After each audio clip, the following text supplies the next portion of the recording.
Paper leak என்பது சாதாரண விஷயம் அல்ல. கடந்த 2.5 மாதங்களில் பல முக்கிய நடவடிக்கைகள் எடுக்கப்பட்டுள்ளன. குற்றவாளிகள் பிடிக்கப்பட்டுள்ளனர், அவர்கள் சிறையில் இருக்கிறார்கள். ஃபாஸ்ட் ட்ராக் கோர்ட் மற்றும் கடுமையான தண்டனைக்கான ஏற்பாடுகளுடன் இது தயாராகலாம். அப்போது அந்த மசோதாவை விரைவில் சபையில் நிறைவேற்ற முயற்சி செய்யப்படும்.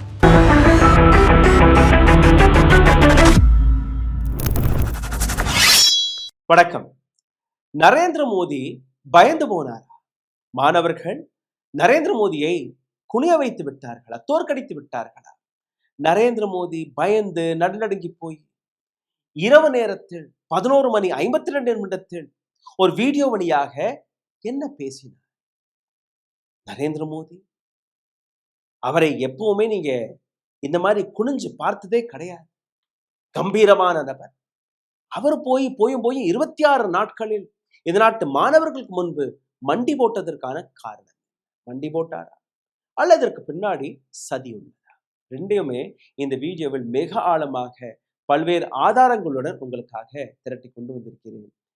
பிஜேபி, RSS, நரேந்திர மோடியை புரிந்து கொண்ட நபர்கள், எந்த விவசாயிகள் 13 மாதங்கள் வரை டெல்லியை சுற்றி நரேந்திர மோடிக்கு எதிராக போராடி வந்தார்களோ அவர்களால் குனிய வைக்க முடியும். 13 மாதங்களுக்கு பின்பு உத்தரப்பிரதேஷ் தேர்தல் வர அந்த நேரத்தில் நரேந்திர மோடி அந்த 3 வேளாண் சட்டத்தை வாபஸ் வாங்கினாரே ஒழிய அந்த சட்டம் இன்னும் அமலில் வரவில்லை. அவர்களுடைய கோரிக்கைகள் இன்னும் அமலுக்கு வரவில்லை.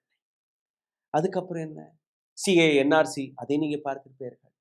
ஷாஹீன் பாகில் மூதாட்டிகள் உட்கார்ந்ததை நீங்க பார்த்திருப்பீர்கள். நரேந்திர மோடி தலை குனிந்தாரா? கிடையாது. பெண் வீராங்கனைகள் இந்த நாட்டு தேசிய கொடியை போர்த்தி கொண்டு இந்த நாட்டின் பெருமையை நிமிர்த்தி வைத்த அந்த பெண்கள், அவர்களுக்கு முன்பு தலை குனிந்தாரா? கிடையாது. அவர்களை முடிய பிடிச்சு தரதரவென்று இழுத்துச் சென்றது இதே டெல்லி போலீஸ். அதுவும் புதிய பார்லமெண்டின் திறப்பு விழாவில் ஒட்டுமொத்த உலகமே இந்தியாவை பார்த்தது. இந்த முறம் பெண் வீராங்கனைகளை அடிச்சு இழுத்துச் சென்றார்கள். அப்போ எப்படி இந்த நாட்டு மாணவர்கள் 26 நாட்களில் நரேந்திர மோடியை குனிய வைத்து விட்டார்கள்? இதற்கான உண்மை என்ன? அதற்கு முன்பு இந்த வீடியோவை பாருங்கள். நரேந்திர மோடி அவர்கள் 11:52 என்ன பேசினார்? அதற்கான தமிழ் மொழிமாற்றத்துடன் இந்த வீடியோ AI வழியாக ஜெனரேட் செய்திருக்கிறோம். பாருங்கள். மொழிமாற்றம் மட்டும்தான். அவர் பேசியது ஒவ்வொரு வார்த்தையும் அச்சசல் ஹிந்தியில என்ன பேசினாரோ அது அப்படியே தமிழ். பேப்பர் லீக் என்பது சாதாரண விஷயம் அல்ல என்பதை நான் அறிவேன். லட்சக்கணக்கான மாணவர்கள் மற்றும் அவர்களது பெற்றோருக்கு இது மிகவும் வேதனையானது. அதனால்தான் பேப்பர் லீக் சம்பவம் நடந்ததிலிருந்து கடந்த 2.5 மாதங்களில் பல முக்கிய நடவடிக்கைகள் எடுக்கப்பட்டுள்ளன. குற்றவாளிகள் பிடிக்கப்பட்டுள்ளனர், அவர்கள் சிறையில் இருக்கிறார்கள். மாணவர்களின் 1 வருடம் வீணாகக் கூடாது என்பதே எங்கள் மிக முக்கியமான பொறுப்பாக இருந்தது. உடனடியாக தேர்வுகளை நடத்துவது மிகவும் அவசியமாக இருந்தது. அரசு தனது முழு சக்தியையும் பயன்படுத்தி குறைந்தபட்ச நேரத்தில் 22 லட்சம் மாணவர்களின் தேர்வுகள் நடைபெறும் வகையில் ஏற்பாடு செய்தது. மேலும் 5-6 நாட்களுக்கு முன்பு 19ஆம் தேதி முடிவுகளும் வந்துவிட்டன. தேர்ச்சி பெற்ற மாணவர்களின் மகிழ்ச்சியான செய்திகள் நாடு முழுவதிலும் வந்து கொண்டிருக்கின்றன. ஆனால் அத்துடன் திருப்தியடையும் மக்களில் நாங்கள் இல்லை. அதனால்தான் இன்று ஃபாஸ்ட் ட்ராக் கோர்ட் அமைப்பதற்காக துறைகளுக்கு நான் உத்தரவுகள் அளித்திருந்தேன். இன்று துறைகள் தொடர்ந்து உழைத்து இரவு தாமதமாக எனக்கும் டிராஃப்ட் கொடுத்து விட்டன. ஃபாஸ்ட் ட்ராக் கோர்ட் மற்றும் கடுமையான தண்டனைக்கான ஏற்பாடுகளுடன் இது தயாராகலாம். நாளை கேபினட்டில் விவாதிக்கப்படும். கேபினட் தோழர்களின் ஆலோசனைகளுக்கு பிறகு அதற்கு இறுதி வடிவம் கொடுக்கப்படும். திங்கட்கிழமை முதல் பாராளுமன்றத்தின் 2வது வாரமும் தொடங்குகிறது. அப்போது அந்த மசோதாவை விரைவில் சபையில் நிறைவேற்ற முயற்சி செய்யப்படும். நரேந்திர மோடி என்ன பேசினார் என்று நீங்க புரிந்து கொண்டீர்கள். என்ன பேசினார்? ஒரு புதிய சட்டத்தை கொண்டு வரப்போகிறோம், ஃபாஸ்ட் ட்ராக் கோர்ட்டை கொண்டு வரப்போகிறோம். இந்த பேப்பர் லீக் செய்த நபர்கள் ஏற்கனவே சிறையில் இருக்கிறார்கள். அவர்களுக்கு கடுமையான தண்டனை கொடுப்பதற்காக அரசாங்கம் தயாராக இருக்கிறது. இந்த விஷயத்தை ஒரு மசோதா தயாரித்து அந்த மசோதாவை பார்லிமெண்டில் நாங்க பேசுறதற்கு தயாராக இருக்கிறோம். வாதம் பிரதிவாதம் அனைத்துமே நடக்கட்டும். ஆனால் இந்த நாட்டு மாணவர்களுக்காக நாங்க கமிட்டடான ஒரு புதிய ஃபுல் ப்ரூஃப் சிஸ்டத்தை மாற்றப்போம். இதை தாண்டி என்ன பேசினார்? உயிரிழந்த மாணவர்கள் அவரோட குடும்பத்தினர்களுக்கு நாங்க நஷ்டடையும் வழங்கியோம். So everything is accepted. How is this true? 26 நாட்களுக்குள் நரேந்திர மோடி பயந்து போனாரா? கிடையாது. நரேந்திர மோடியுடைய ஒவ்வொரு மெஷரும், பிஜேபியின் ஒவ்வொரு மூவும், ஆர்எஸ்எஸ்ஸின் ஒவ்வொரு ஸ்டேட்மெண்ட்டையும் நீங்க கவனித்து பார்த்தீர்கள்னா, இன்னைக்கு அவர்கள் செய்யக்கூடிய செயல் அடுத்த 5 வருடத்திற்கோ அல்ல 10 வருடத்திற்கு அப்புறம் எப்படி இம்பாக்ட் ஆகுமோ அதை அவர்கள் இன்னைக்கே கண்காணித்து அந்த மூவை எடுத்து வைப்பார்கள். இந்த மூவும் எப்படி அதை நீங்க பாருங்க. ஓ, அப்ப அந்த மிஸ்டர் அண்ட் மிஸ்ஸஸ் பெர்ஃபெக்ட் உண்மையிலேயே வர்த்.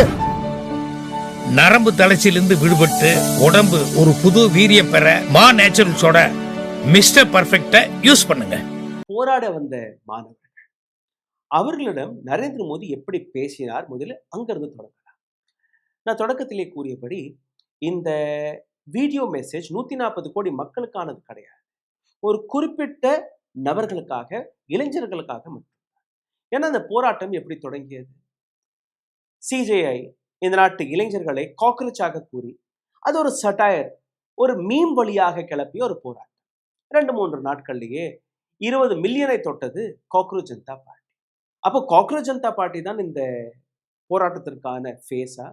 அபிஜித் தீப்கே தான் ஃபேஸா? கிடையாது. Abhijit Dipke was just excuse, வேற எதுவும் கிடையாது. ஆனால் அங்க இருக்கக்கூடிய மாணவர்கள் எந்த கொடியும் இல்லாமல், எந்த கட்சியோட அடையாளமும் இல்லாமல், எந்த லீடரும் இல்லாமல் தன்னுடைய கோரிக்கைகளை எடுத்து வைத்த அந்த விதம், இவர்களுக்கு சோனம் வாங்சு என்கிற ஒரு ஸ்டாம்பும் கிடைத்தது. இந்த நபரை போட்டு உருட்டலாம். ஏன்னா இதற்கு முன்னாடி நடந்த அனைத்து போராட்டங்களையும் நீங்க பார்த்தீர்கள்னா ஒரு ஃபுல் ப்ரூஃப் ஸ்ட்ராட்டஜி இருக்கு. இந்த ஸ்ட்ராட்டஜி தான் நரேந்திர மோடி ஒவ்வொரு இடத்திலும் எடுத்து வைக்கக்கூடிய வேலையை பார்த்தார். அமைதியாக இருக்கும். நீங்க எவ்வளவு வேணாலும் போராடுங்க. ஒரு நாள் போராடுங்க, 4 நாட்கள் போராடுங்க, 1 மாதம், 2 மாதம், 1 வருடம், 2 வருடம், எவ்வளவு வேணாலும் போராடுங்க. எங்களுக்கு நேரம் இருக்கு. நாங்க அப்படியே உட்கார்ந்துருப்போம். we have a lot of patience. நீங்களே தோர்த்து போய், நீங்களே சோர்ந்து போய் அங்கிருந்து போகாத வரை இந்த நாட்டு அரசாங்கம் தலை அசைக்காது, செவி சாய்க்காது. This is one strategy. 2வது என்ன? எதிர்கட்சியில ஒரு அரசியல்வாதி இருந்தாரோ அல்ல அரசியல் கட்சி வந்தாலோ அவர்களை டிஃபேம் செய்வது. இவர்கள் தேச துரோகிகள், இவர்கள் டுக்குடே டுக்குடே கேங்கை சார்ந்த நபர்கள், இவர்கள் இந்த நாட்டை உடைக்கக்கூடிய வேலையை பார்க்கிறார்கள், இவர்கள் சனாதன விரோதிகள், இவர்கள் ஹிந்து விரோதிகள். இது ஒரு ஸ்ட்ராட்டஜி. இன்னொன்னு என்ன? வரக்கூடிய அந்த எதிர்ப்பு, இதற்கான சப்போர்ட் பாகிஸ்தான்ல இருந்து வருது, சைனால இருந்து வருது, வெளிநாட்டு சதி. இது ஒரு simple plan which was being used by Narendra Modi for the last 12 years. 12 ஆண்டுகளாக இந்த ஒரே ஸ்ட்ராட்டஜியை நரேந்திர மோடி ஒவ்வொரு இடத்திலும் ஒவ்வொரு எதிர்ப்பிலுமே பார்த்து வந்தார். இந்த முறை இந்த ஸ்ட்ராட்டஜி ஃபெயில் ஆயிடுச்சு. சோனம் வாங்சுவை முகமாக பார்த்தார்கள். சோனம் வாங்சு மீது பாகிஸ்தானி ஏஜென்ட், சைனா ஏஜென்ட் எல்லாம் போட்டு பார்த்தார்கள். எதுவும் வேலைக்காக. இந்த சிஜேபியை பற்றி, அபிஜித் தீப்கே பற்றி ஏராளமான அலிகேஷன் எடுத்து வைத்தார்கள். அதுவும் வேலைக்காக. அங்க வந்த மாணவர்கள் அவர்கள் மீது இந்த கூட்டத்தால், அதாவது டெலிவிஷன் செட்ஸ்களில் உட்கார்ந்து கொண்டு கோதி மீடியா வழியாக ஒரு ப்ராபகண்டா எடுத்து வைக்கப்படும், ஒரு நெரட்டிவ் எடுத்து வைக்கப்படும். அந்த நெரட்டிவ் அப்படியே ஆம்பிளிஃபை ஆகும் த்ரூ பிஜேபியின் ஐடி விங். இந்த இடத்துல நரேந்திர மோடி ஃபெயில் ஆகவில்லை. மறுபடியும் சொல்றேன், இதற்கு பின்னாடி ஒரு சதி இருக்கு, அதை நீங்க புரிஞ்சு கொள்வீர்கள். நரேந்திர மோடி நேற்று போட்ட அந்த வீடியோ, அதற்கான மையப்புள்ளி வோட்டர்ஸ். யார் நரேந்திர மோடியோடைய பிஜேபியோடைய கோர் வோட்டர்ஸ்களாக இருக்கிறார்களோ அவர்கள் தான் இன்னைக்கு ரோட்ல இறங்கி போராடுகிறார்கள். அவர்களுடைய குழந்தைகள் தான் வரக்கூடிய காலகட்டத்தில் அடுத்த 1 வருஷமோ 2 வருஷமோ 4 வருஷமோ அப்போ நரேந்திர மோடிக்காக ஓட்டு போடக்கூடிய அந்த எதிர்காலத்து வோட்டர்ஸ். ஆனால் இன்னைக்கு அந்த நபர்கள் நரேந்திர மோடிக்கு ஓட்டு போடுவார்களா? கிடையாது. ஏன்? ஃபர்ஸ்ட் லவ் ஃபெயிலியர், அல்ல ஃபர்ஸ்ட் லவ், முதல் காதல். முதல் காதல் தோல்வி, இது அனைவருடைய மனதில் ஆழமாக பாயும். இப்போ நரேந்திர மோடி அவர்கள் செய்த அந்த செயல் 20ஆம் தேதி மாணவர்கள் மீது தடியடி நடந்தது. அந்த தடியடியை வாங்கிய ஒவ்வொரு மாணவரும், அந்த காட்சியை பார்த்த ஒவ்வொரு இளைஞரும் நரேந்திர மோடியை வில்லனாக பார்க்க தொடங்கி. இந்த நபர் தான் இந்த நாட்டு எஜுகேஷன் சிஸ்டத்தை ஃபெயில் ஆக்கிய நபர். இந்த நபர் தான் இந்த நாட்டுடைய எக்கனாமியை உடைத்த நபர். இந்த நபரால் தான் நமக்கு வேலை வாய்ப்பு கிடைக்க மாட்டேங்கிறது. அப்போ இந்த நபர் இந்த நாட்டு பிரைம் மினிஸ்டர் கிடையாது, தன்னை ஒரு டிக்டேட்டராக எடுத்து வைக்கக்கூடிய ஒரு நபர், ஒரு வில்லனாக ஒரு இமேஜ் செட். இது நரேந்திர மோடிக்கு பிடிக்கும். ஏன்னா நரேந்திர மோடி எப்பவுமே 56 இன்ச் கா சீனா, விஸ்வகுரு மோடி, இது போன்ற வார்த்தைகளை கேட்டு பழகியனர். நரேந்திர மோடி எப்பவுமே தோர்த்து பழக்கமாகாத ஒரு நபர், தோர்த்து தோல்வியை பார்க்காத ஒரு நபர். இப்ப எப்படி தோற்பார்? அதனால்தான் இந்த mobile phone video. This time it wasn't மித்ரோ, this time it was hello friends. அந்த வீடியோவை மறுபடியும் நீங்க பார்த்தீர்கள், உங்களுக்கு புரிய வரும், தவறு நடந்துருச்சு. So let us be friends again. நீங்க கேட்பது என்ன? ஒரு ஃபுல் ப்ரூஃப், ஒரு நல்ல எஜுகேஷன் சிஸ்டம் வேணும், எந்த விதமான தவறு நடக்கக்கூடாது, பேப்பர் லீக் நடக்கக்கூடாது. அதுக்காக நான் சட்டம் கொண்டுட்டு வரேன், பார்லிமெண்ட்ல இதை பற்றி பேசுறேன், மாணவர்களுக்காக பேசுறேன். உயிரிழந்த மாணவர்கள் அவருடைய குடும்பத்திற்கு நஷ்டஈடு கொடுத்தார். But did Narendra Modi said sorry? No. What is the core demand of these students? Dharmendra Pradhan should resign. Dharmendra Pradhan resignation கொடுக்க வேண்டும். அதை அட்ரஸ் செய்தார கிடையாது.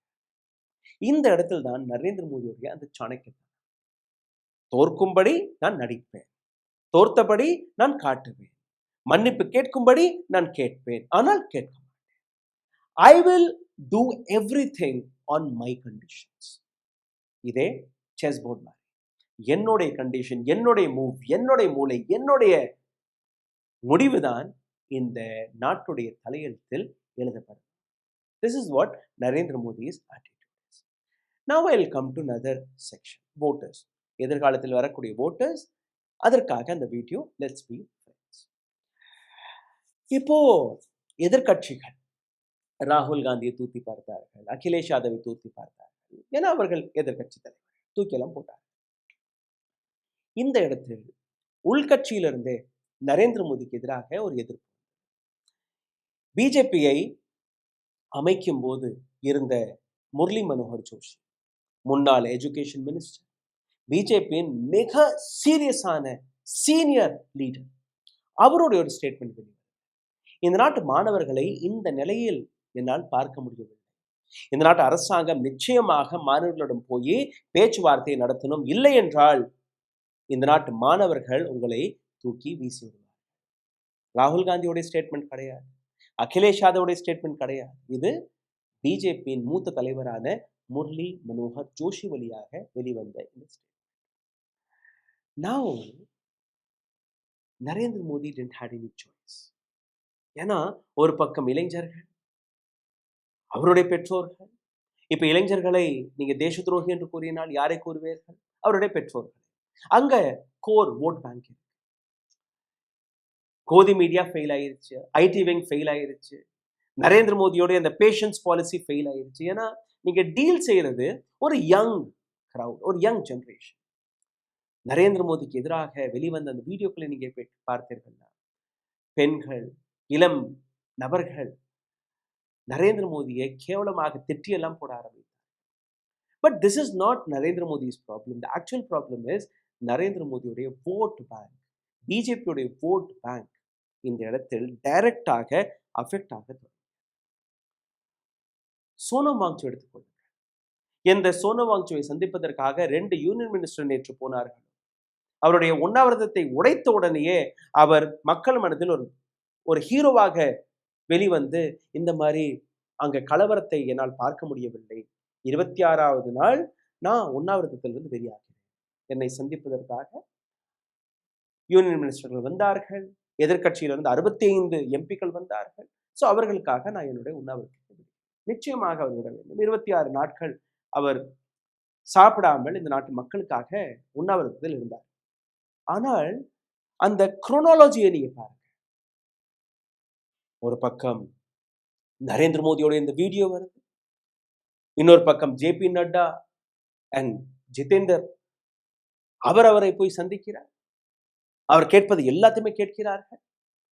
அடுத்த நேரம் சோனம் வாங்சூக் ஒரு வீடியோ போடுறாரு. ஆனால் இந்த இடத்துல இன்னொரு விஷயத்தை நீங்க பார்க்கணும். சோனம் வாங்சூக் கொடுக்கக்கூடிய ஸ்டேட்மெண்ட்டாக இருக்கட்டும், அபிஜித் தீப்கே அங்க மைக்ல கூவி கூவி பேசுறதாக இருக்கட்டும், இந்த மாணவ போராட்டம் இவர்களை கேட்கக்கூடிய போராட்டமாக கிடையாது. இந்த போராட்டத்தில் வந்திருக்கக்கூடிய மாணவர்கள் நேரடியாக கேட்கக்கூடிய அவருடைய ஒற்றை கோரிக்கை, தர்மேந்திர பிரதான் ரெசிக்னேஷன் கொடுக்கணும்.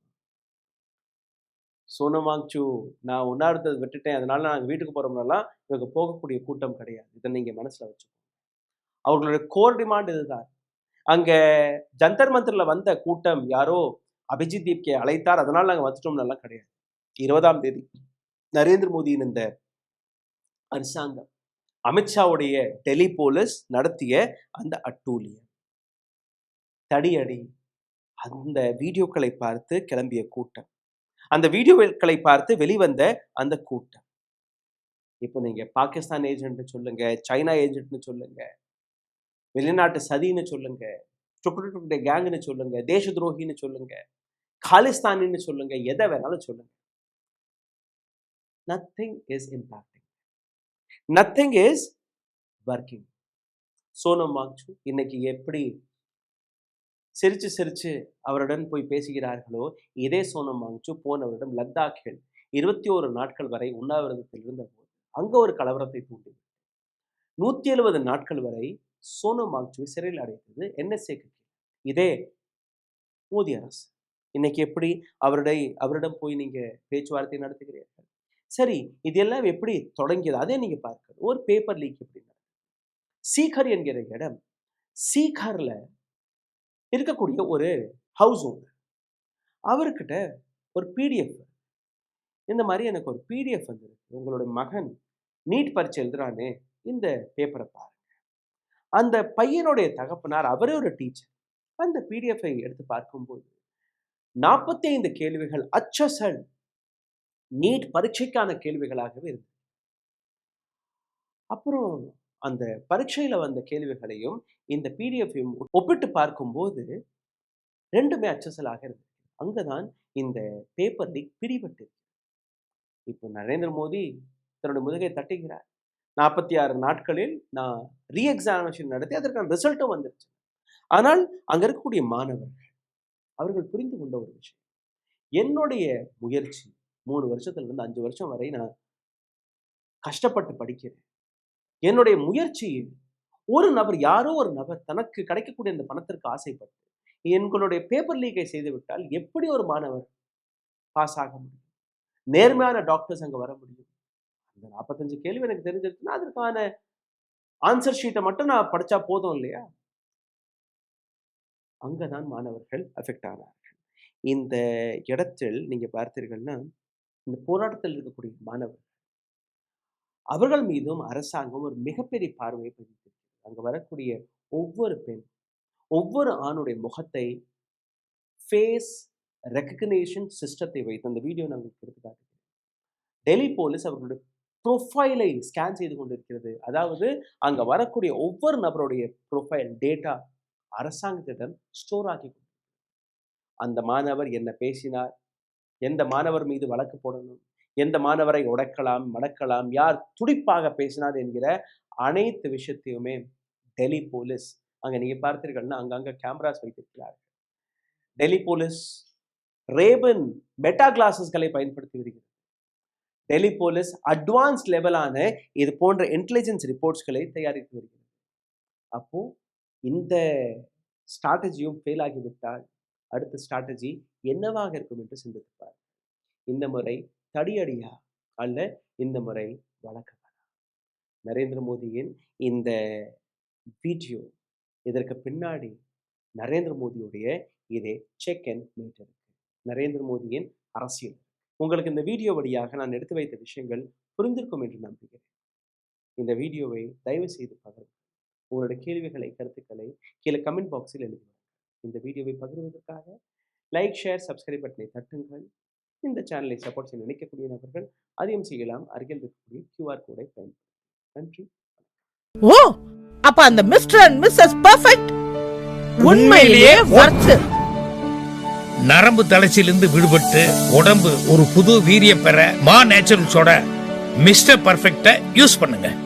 ஊடகம் கார்ப்பரேட் அரசியல்வாதிகளின் கைப்பாவையாக அடிமைகளாக இருந்தது போதும். இனி சாட்டை எடுத்து சுழற்றும் நேரம் வந்துவிட்டது. ஊடகம் பொதுமக்களாகிய உங்களுக்காக, உங்களாலேயே இயக்கப்பட வேண்டும். ஊடக சுதந்திரத்திற்காக உங்களின் பங்களிப்பை இன்றே அளித்திடுங்கள்.